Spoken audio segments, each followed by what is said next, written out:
Hi everyone, and welcome to this video of Yogi Talks. I'm Yogender, and I am an aviation enthusiast. And as a person who cleared SpiceJet about 18 months back, I shared my experience on the SpiceJet cadet program in my last video, and got a lot of great comments and questions from all of you guys. In this video, what I intend to do is to explain about the compass test.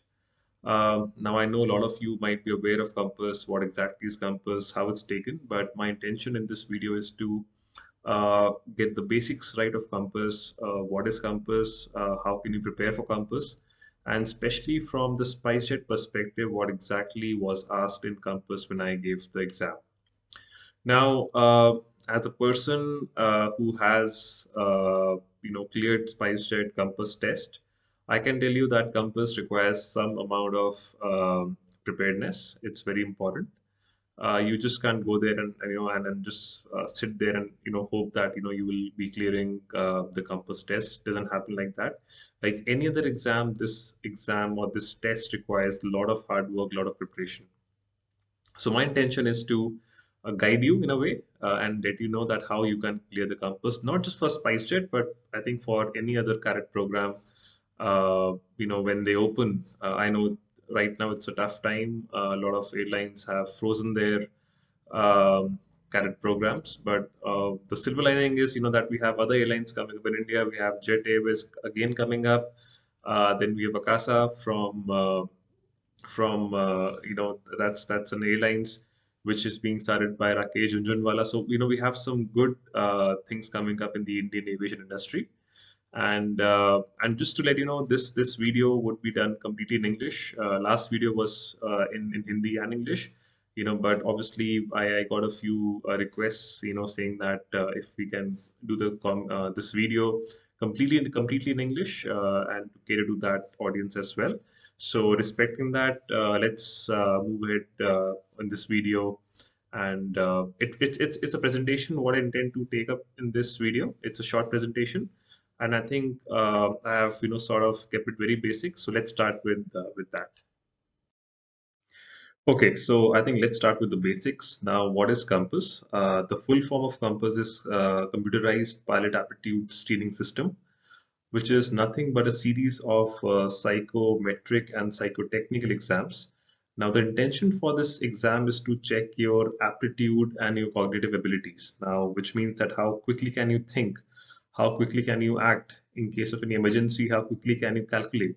So that's the intention for this exam, to test you if you can be a great, not a good, but a great pilot and have great airmanship when you are flying the aircraft.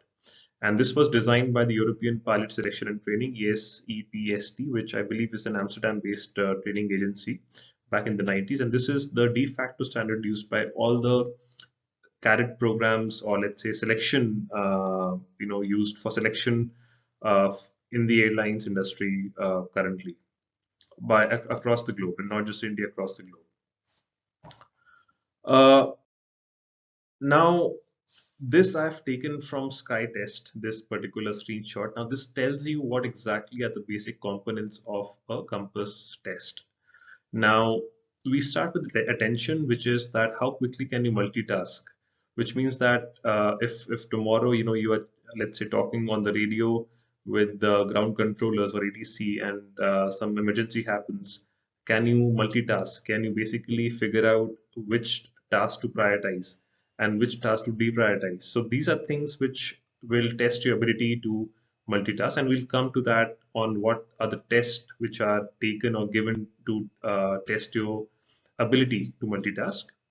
Then we come to memory. As you're aware that almost, I think and you might have seen in the videos, pilots are expected to have great short-term memory, because whatever the let's say the ADC might tell them to, let's say, go to a particular altitude or change the settings of the autopilot, they have to remember the correct values.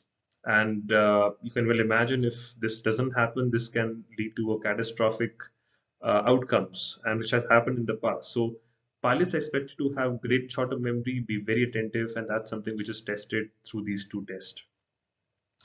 Next, we come to dexterity, and now dexterity is nothing but how quickly can you act based on your hand and feet. How can you think, and basis your thinking, how quickly can you act with your hand and feet.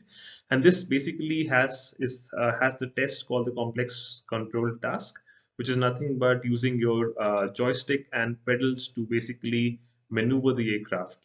And these tests, which is the slalom basic coordination and coordination, they test your ability to really how well can you handle and how sensitively can you handle the joystick and controls in an aircraft.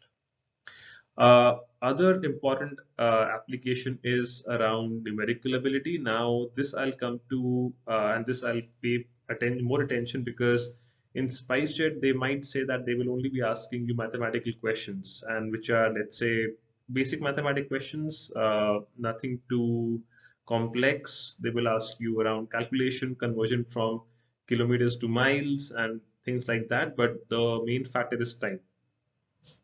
Having said that, in SpiceJet, when I took the exam, they even asked me physics plus two physics, as well as listening test and also English test, which means that I was given we were given headphones, and we were and in the test there was one conversation between the ATC controller and the pilot, and post that, based on the conversation, we were asked questions. So do not, I would say, go only by what the syllabus says, either Indigo, AirAsia, or SpiceJet. Always prepare well in advance, and just try to cover as much as you can in all these areas. We'll come to that later. And in spatial orientation, and like navigation is the most important aspect as well for any pilot. And they want to understand how well can you understand the notion of direction and understand the basics of direction and navigation. Again, nothing too complex. It's very simple. So let me tell you again, all these tasks are not difficult, but these require practice, and practice at the highest level. When I say highest level, I would say the most difficult level that you can practice. In the cadet program, you might not get the hardest or the most difficult level, but you should be prepared to face any eventuality, or let's say whatever happened in the test. You should be very well prepared. So that's the intention. Uh, then moving ahead, like I mentioned, the question I think which everybody asks is, should I train before taking the compass test? That's a definitely definitive yes.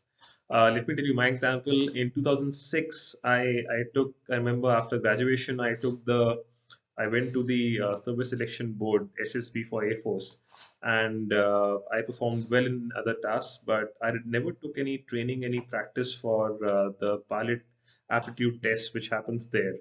And well, I failed that exam, by the way, and that was a big shock to me, because I always thought, I'm great at playing video games. I can always, quickly just handle the joystick and the pedals.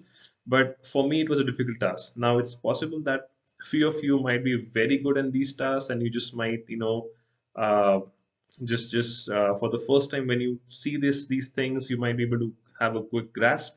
But I can tell you, on an average, it's difficult to just go in there and start and excel in these tests. So my request would be, practice as much as you can, and Compass is like any other exam where you would not go without preparation. This is the SpiceJet, I would say the exam syllabus, what they are. So today I'll be, in this Compass, we are focusing on the phase one and phase two. Phase three is psychometric, and phase four is an interview. Maybe we'll just cover this in the next video, but for today, I think let's focus on these two aspects. Now, the phase one is what I discussed in my earlier slide, where I said that they cover memory, mathematics, orientation, task manager. And like I said, do not just go by this. You have to practice more things and more areas, especially in mental arithmetic. They will ask you physics, English, listening ability. So you just can't be sure what exactly they might ask. So you have to be prepared in a very good manner. The next phase, which happens on the same day, is the complex control task, which is actually the test where they give you a joystick, and they have to basically uh, control and use your joystick and the pedals to control a dot in a way on the screen, and that's something where you would be requiring a lot of practice. Yes, in my SpiceJet exam as well, I saw people failing this test, and luckily I performed well because I had taken coaching and I had practiced well, so I was able to clear this very, I would say, comfortably. Now, the idea is they want to check is how well are you, is your coordination for eye, hand, and foot. And these three things have to work in tandem and work very well together. And it basically just tells you that do you have the aptitude to fly an aircraft or not? As simple as that. Because well, autopilot is great, but tomorrow if you let's say have to you have to fly the aircraft manually, how well can you do it is something they just want to have a quick check on. Now, like I mentioned, this one would be the mathematics test where they, would give you simple questions, basic area, units. So, as you can see right now, the rectangular field has length of this meter and this meter, and the question is in hectares. So, you have to be very aware, and you should know the conversion of units, meters to square meters to hectares. That's something you should be very well aware. So these are the questions which are not difficult, but these will take time, and you must practice them beforehand to have a quick, I would say, to speed up your thinking process. Then, like I mentioned, this would be the the memory test, which means that you would be shown values for speed, heading, frequency, and altitude. And once these figures come, they would be on the screen for about 5 seconds, and then these figures would vanish. Not all of, or not all of them, but let's say few of the two of them. And you have to remember that what are these figures. Now, many people think that they have a pen and paper, they can just quickly note down, but trust me, you don't have time for that. So this is again a very important aspect of learning, or let's say of clearing this exam. So you should be very well prepared for this thing. Then we come to spatial orientation. Like I mentioned, they want to understand how well can you navigate an aircraft, right? So now this again is a test which will check your navigation skills. You can see that you would be given, let's say, three dials which would be having, let's say, a heading, a magnetic heading, which is the compass. Then you would be given an NDB, which is a non-directional beacon, which basically is a navigation equipment. You will be learning all about these things like VOR, NDB. There are beacons which are used for navigation. NDB is no longer used much because it has inherent limitations. In bad weather, it has limitations. So, but the point is, in this exam, we just need to know the basics, and this is again very simple. Once you practice this one, I think we should be able to clear this in no time. Then we come to multitasking. Here again, you would be given altimeter, height, speed values. Now these values just might vanish from the screen, and along with that, you would be shown two squares, which would be having red dots come up on the black screen concurrently. So you have to press that particular button on the keyboard, which actually relates to that particular square. So for example, in this one, this red square might relate to 2, and they'll tell you, it's 1 to 9, so they'll tell you which square corresponds to which digit. So along with this entering the values, you have to also think quickly and see and press the digit which corresponds to that particular red value. Now it seems easy, but when it happens concurrently, you sort of tend to lose your train of thought. So again, practice is very important in this case. So this is the most important aspect, which is the complex control task, CCT as they call it, and here's where they will be checking your eye, foot, and hand coordination. Uh, the bearing ball on the bottom is controlled by the pedals on your feet, and this section is controlled by your joystick, which would be given to you.